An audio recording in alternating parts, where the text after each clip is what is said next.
Estimados amigos y amigas, sean ustedes muy bienvenidos a este nuevo podcast de Intelección Comunicativa. Soy Erdo Arcalis y en esta oportunidad, antes de comenzar, quisiera agradecer a todos los suscriptores de nuestro canal y a todos quienes de una u otra manera han revisado nuestro material y nos han hecho llegar sus comentarios, sus likes y sus dislikes en algunos casos, pero en definitiva lo importante es que hayan visto el material y que los lleve a cada uno de ustedes a reflexionar por sí mismo y comprender por sí mismo la realidad de lo que está ocurriendo en nuestro país. En esta ocasión queremos hacerles llegar un podcast relacionado con la Organa, un organismo muy particular de los años 70 a finales de los 60, propio del gobierno de Salvador Allende y su vinculación por una parte con el Partido Socialista de Chile y además con las escuelas de guerrillas. Lo primero que debemos saber es que los distintos procesos políticos que ha enfrentado Chile han tenido como consecuencia la ruptura social en varios episodios de la vida nacional. Las guerras civiles a través de la historia han sido parte esencial de las distintas disputas por el poder que se han ocasionado en nuestro país, partiendo por aquella que ocurrió en 1891, aquella guerra civil que incluso generó una ruptura entre el ejército y la armada. Recordemos que en ese entonces Chile se polarizó entre los partidarios del Congreso Nacional y del presidente de la República de aquel entonces, don José Manuel Balmaceda, dando origen a los conceptos de balmacedistas y congresistas. Para el desarrollo de la guerra fue fundamental la división de las Fuerzas Armadas, ya que sin este suceso el bando de Balmaceda no hubiese podido oponer resistencia.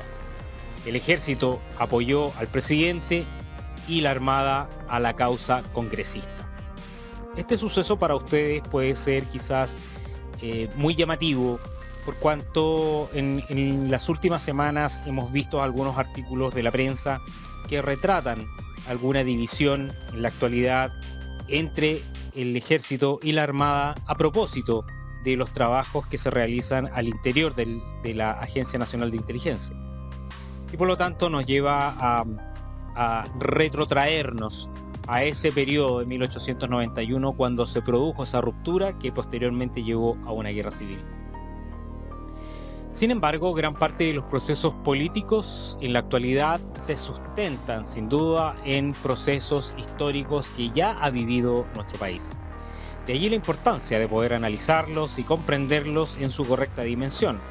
Entonces, la división entre chilenos no es actual, sino que proviene de una serie de acontecimientos del pasado, donde siempre las pretensiones por mantener un poder hegemónico han sido el objetivo final. Y es en este sentido que requiere la necesidad de comprender que el uso adicional de la violencia revolucionaria propia de las izquierdas, por lo demás, ha sido por doctrina un instrumento necesario. Para las generaciones actuales de jóvenes e incluso para aquellos quizás no tan jóvenes, asumen que la historia dividida de nuestro país entre izquierdas y derechas proviene o puede provenir de la instauración del régimen militar de Augusto Pinochet. Graso error. Y se parte de la premisa que la historia de Chile se inicia con Augusto Pinochet, principalmente por la atribución y castigo a los actos sobre violencia, sobre violaciones a los derechos humanos, y que con los años más que todo se ha transformado en un instrumento discursivo que funciona como una especie de switch para activar el resentimiento y el odio. En consecuencia, y aquí volvemos al año 1891 en un símil, de dividir a los chilenos para la obtención de réditos políticos. Es decir, la división siempre ha funcionado en esto para generar cambios sociales, para generar guerras, divisiones, caos. Es así que es importante analizar desde el punto de vista objetivo que el régimen militar fue solo una consecuencia de una mala dirección del gobierno Salvador Allende y que por lo demás llevó al país a un caos social. Ha quedado plasmado incluso en varios discursos de Allende su férreo apego a la lucha armada. Y ojo, esto es antes de que Pinochet llegara al poder. Precisamente antes de que Salvador Allende asumiera su gobierno, una de las pretensiones del Partido Socialista de Chile, que por lo demás era su partido, era la lucha armada. Incluso hubo grandes choques internos entre quienes buscaban el camino democrático y quienes optaban por la violencia.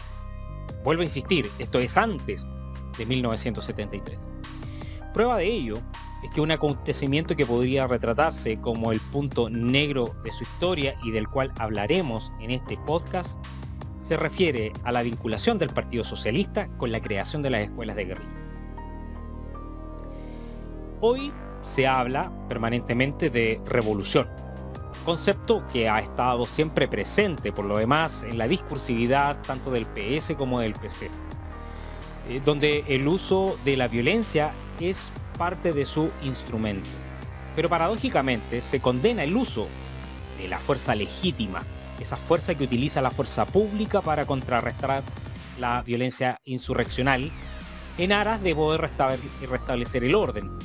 Y se atribuye en la actualidad el concepto de criminalización de la protesta pacífica. Una discursividad que en el fondo irroga una doble moral, ya que les entrega por lo demás una ventaja táctica, ya que inhabilita al adversario de manera, desde mi perspectiva, cobarde. Porque parafraseando esta situación, es como decir: yo solamente puedo ejercer la violencia ilegítima y si me reprimes, te persigo por la vía de la legalidad. Eso es lo que literalmente está ocurriendo en nuestro país. Y más en particularmente con los distintos organismos que se han coludido para atacar la institucionalidad de Carabineros de Chile. De allí que se produjo, en definitiva, una subversión valórica del concepto de manifestación. Y fíjense ustedes que se habla de manifestación pacífica o de manifestación violenta. La verdad es que la manifestación por esencia debe ser pacífica, pero este componente adicional de la violencia se asume per se de que es parte de la protesta, y por cuanto se atribuye como legítimo el recurrir al uso de la violencia para expresar posturas y pretender el cambio de modelos económicos y políticos, como está ocurriendo en la actualidad, no tan solo en Chile, sino que a nivel regional e incluso a nivel internacional. Pero si la fuerza legítimamente constituida impone el orden, para ellos pasa a ser violencia estatal. Más aún, el gobierno imperante, en nuestro caso en Chile, cede y se acomoda a los planteamientos de una izquierda que solo utiliza este escenario para impulsar y fortalecer la guerrilla urbana, como método de coacción, en el fondo utilizada para imponer un nuevo modelo de gobierno. Ahora bien, lo trascendente de ello es la forma en cómo se prepara el escenario político por la vía revolucionaria, a través de verdaderas guerrillas urbanas, adoctrinadas y preparadas en una especie de combate guerrillero. El concepto de primera línea retrata precisamente esa forma de guerrilla, pero la izquierda radical, tanto el Partido Socialista como el Partido Comunista, ya nos tienen acostumbrados al intento de coacción guerrillera en el pasado. El uso de guerrillas no es un asunto desconocido, puesto que el mismo Partido Socialista de Chile, y previo a la asunción de Salvador Allende como presidente de Chile en 1970, fue el impulsor y creador de la famosa Escuela de Instrucción Guerrillera de Chaihuen, a través de un organismo de guerrilla denominado La Organa, y que fue precisamente creado años antes. Los orígenes de La Organa se remontan hacia 1968 y nace con el objetivo de preparar las condiciones para un posible enfrentamiento armado.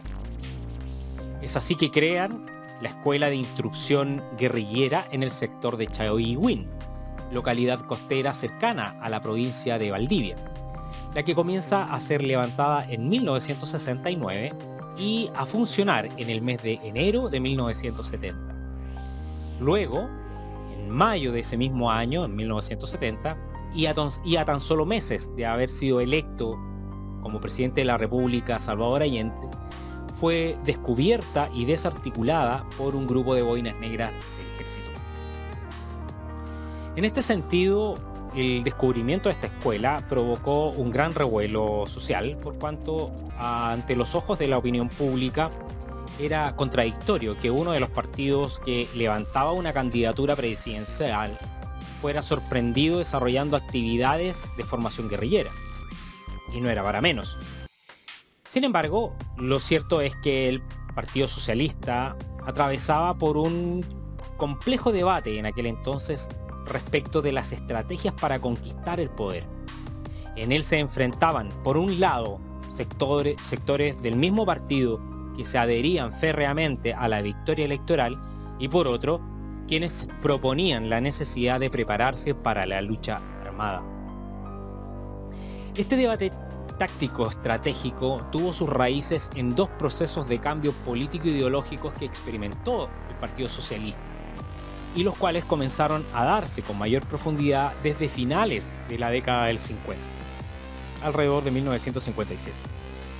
El primero, denominado proceso de leninización, y que dice relación con el cuestionamiento de algunos sectores del Partido Socialista a las alianzas con los sectores de centro y su progresivo acercamiento a la teoría leninista de la revolución. Y por otro lado también está el llamado proceso de guevarización, y que tiene que ver con la influencia de las teorías de la lucha guerrillera en el Partido Socialista y en la izquierda en general. Ambos procesos, el de leninización, que es básicamente un acercamiento a la teoría leninista, y el proceso de guevarización, alcanzaron su clímax en 1967, cuando en el Congreso General del PC número 22 se declaró ya por primera vez en ese entonces el carácter marxista-leninista del Partido Socialista y su inevitabilidad de la violencia revolucionaria. Es decir, era inevitable que tendieran a usar la violencia revolucionaria. Así, posteriormente, en el año 1967, y a propósito de este Congreso de Chillán, se declaró este carácter leninista del Partido Socialista.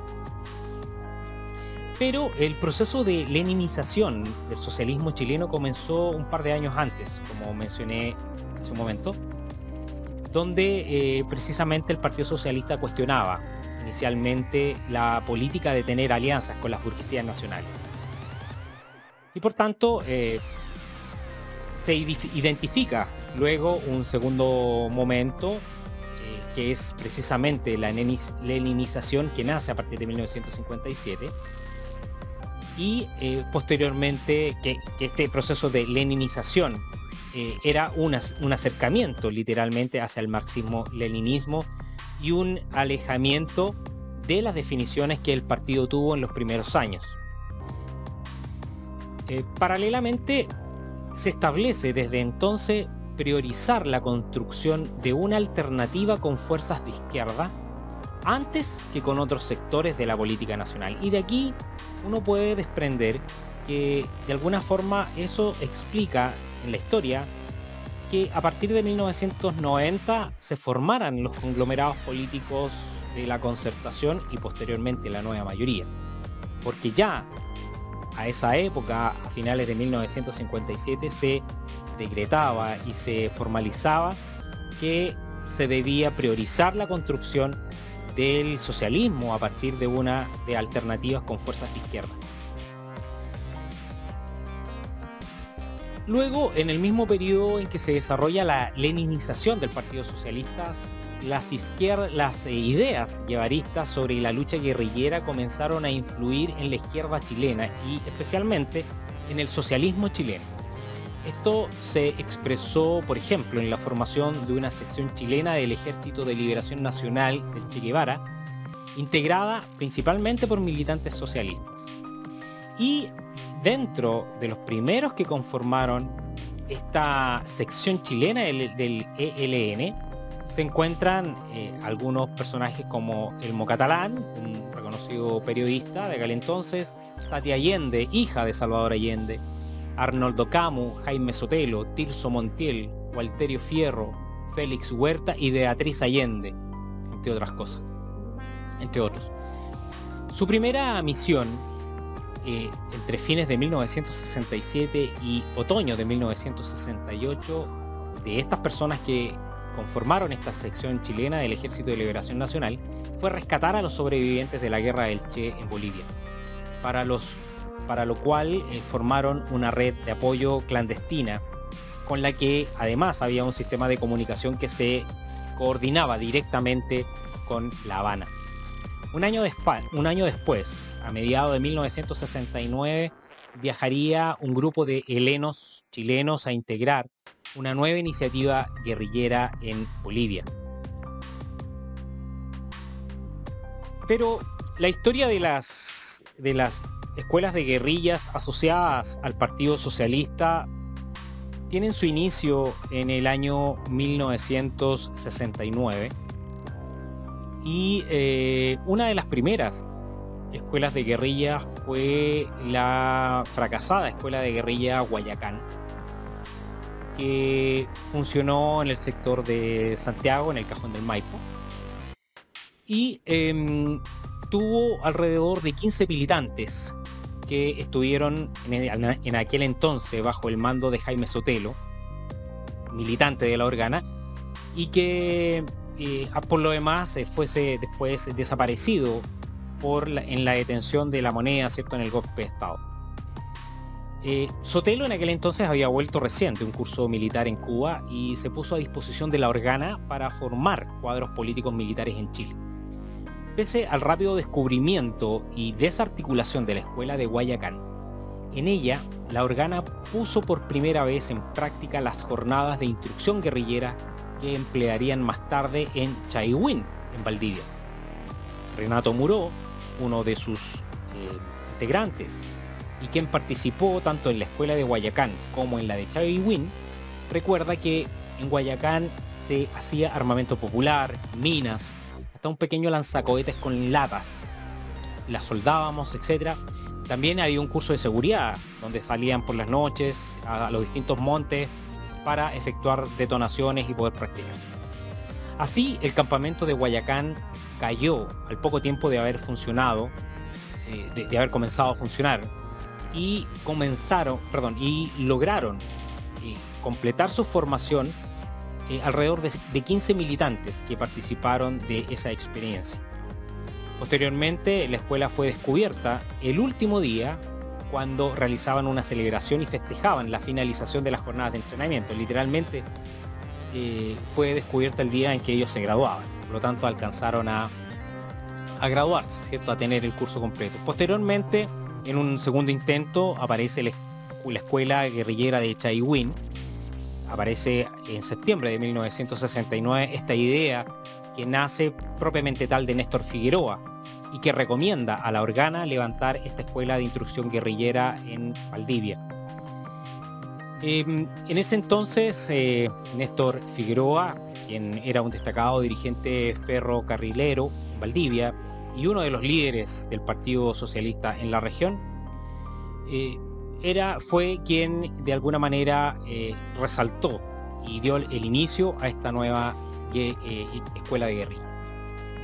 El lugar escogido en aquel entonces, Chaihuín, que se ubica en una localidad costera cercano a la ciudad de Valdivia, parecía ser ideal para las pretensiones de instaurar una escuela de guerrilla, por cuanto se trataba de un cerro, de un lugar que estaba rodeado de cerros, cubiertos por bosques valdivianos típicos de la zona y mucha abundancia y diversidad de vegetación que es propia, ¿cierto?, de los climas lluviosos.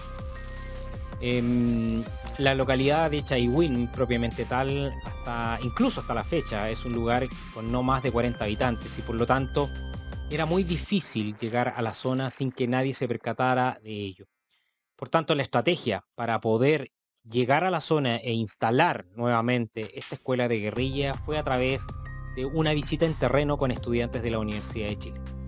Más concretamente, el primer grupo que llega al lugar se utilizó la cooperación de la Federación de Estudiantes de la Universidad de Chile a través de la Brigada Universitaria Socialista y quienes desarrollaron distintos trabajos voluntarios estudiantiles en la localidad en el marco de una reforma universitaria, y por lo tanto tenían cubiertas varias áreas de la salud, entre ellas medicina, odontología, enfermería, entre otros, y que resultaban ser muy adecuados para la estrategia de poder, a través de ello, generar que los alumnos de la escuela de guerrilla pudiesen internarse hacia los cerros sin ser detectados por los habitantes de la zona.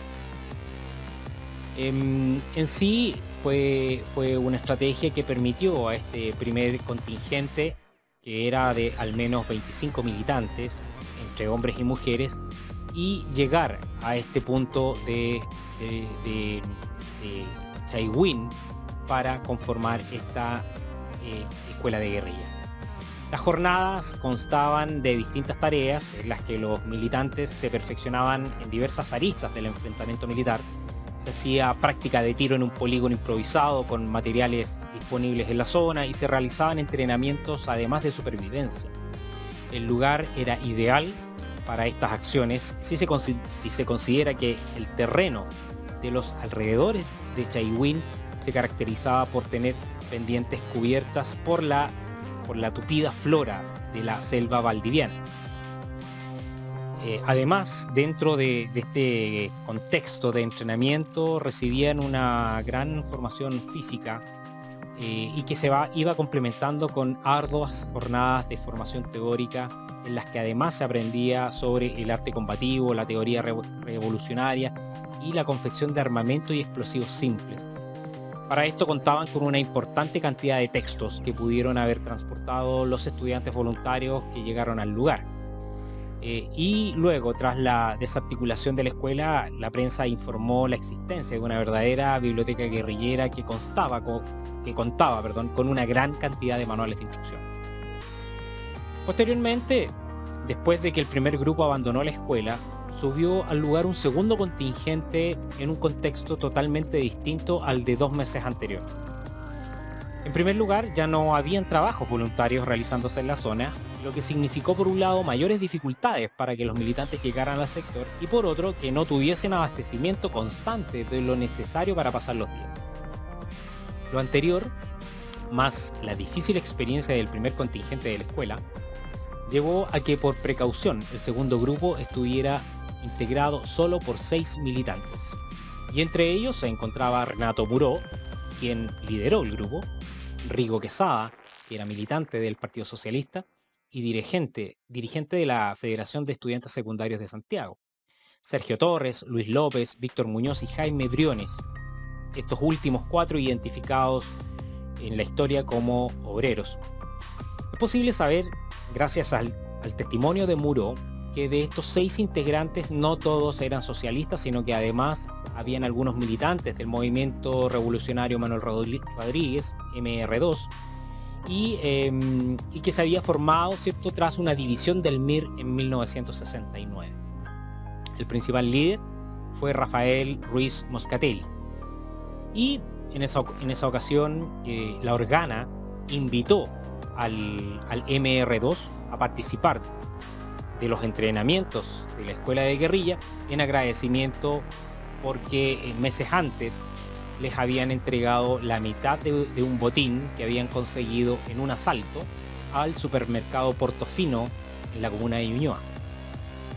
Así, el día 20 de mayo de 1970, Muró les daba la última práctica de tiro a los militantes, mientras el Kiko, un militante de la Organa también, fue a un antiguo campamento para revisar que no quedara nada.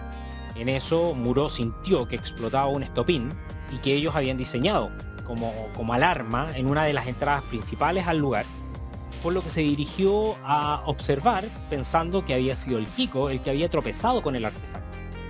Para mala sorpresa de él, se encontró con que un grupo de boinas negras, y que tras una larga búsqueda en los alrededores de Chaiwin, habían dado con el campamento de la escuela de guerrilla. Estaban completamente armados, listos para enfrentarse a un supuesto foco guerrillero que operaba en la zona. Según uno de los principales dirigentes de la Organa, Rolando Calderón, el Kiko habría sido un infiltrado de la derecha que operó para desarticular la escuela de guerrilla de Chaiwin y la Organa. por lo que su desaparición, según esta versión, no sería totalmente cierta. Muró, por otro lado, Roberto Muró rechaza esta idea y plantea que de haber sido así, vale decir, de haber sido un infiltrado Barraza, habría aparecido condecorado por la dictadura. Sin embargo, esta suposición de Calderón se debe a que Barraza era hijo de un destacado miembro de la Marina, Federico Barraza Pizarro, y que antes de ser militante socialista fue cadete en la Escuela Naval. Finalmente, lo único cierto que hasta hoy de esto es que hasta hoy nada se sabe respecto del Kiko Barraza, siendo este episodio uno de los grandes temas que giran en torno a la escuela de guerrilla de Chaihue. En definitiva, la historia de La Organa proviene de un trabajo muy bien elaborado, de un trabajo de investigación que realizó Byron Velázquez y que se titula La Organa y la Escuela de Guerrilla de Chaihue, cuyo link dejaremos, ¿cierto?, en la descripción para que lo puedan leer completo.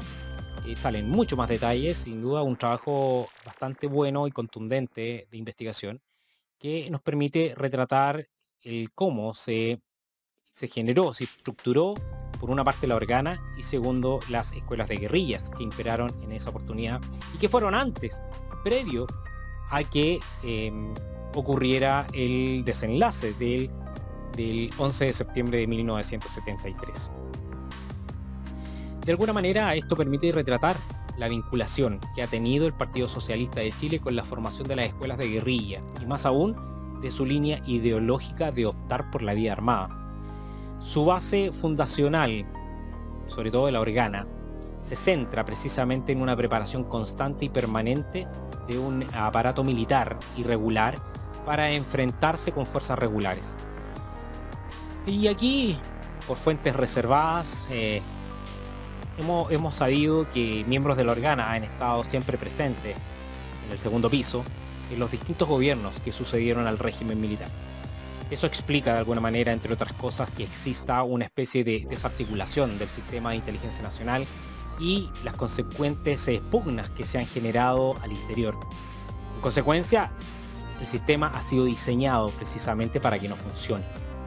Por su parte, en la actualidad, considerando los hechos que se viven en la región de la Araucanía, donde claramente existe una injerencia o una formación táctico-militar de grupos de guerrilla, nos plantea la hipótesis evidente de una formación guerrillera clandestina, considerando que los partidos que apoyan el conflicto fundacionalmente mantienen principios que obedecen a una línea revolucionaria por la vía armada, propia de las ideologías de leninización y de guevarización, que sostienen a los partidos de socialista y comunista.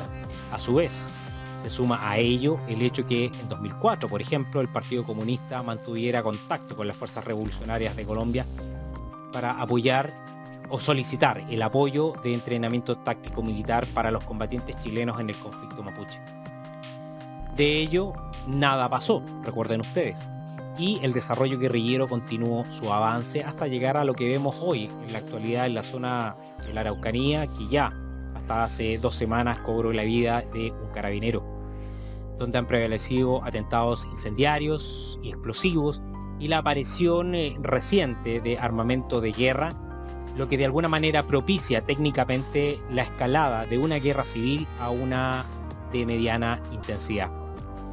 Si les ha gustado este artículo, agradeceremos que ustedes lo puedan compartir. Es importante que muchas personas puedan conocer respecto de estos temas y lo puedan difundir entre sus amistades. Soy Eduard Calis para Intelección Comunicativa.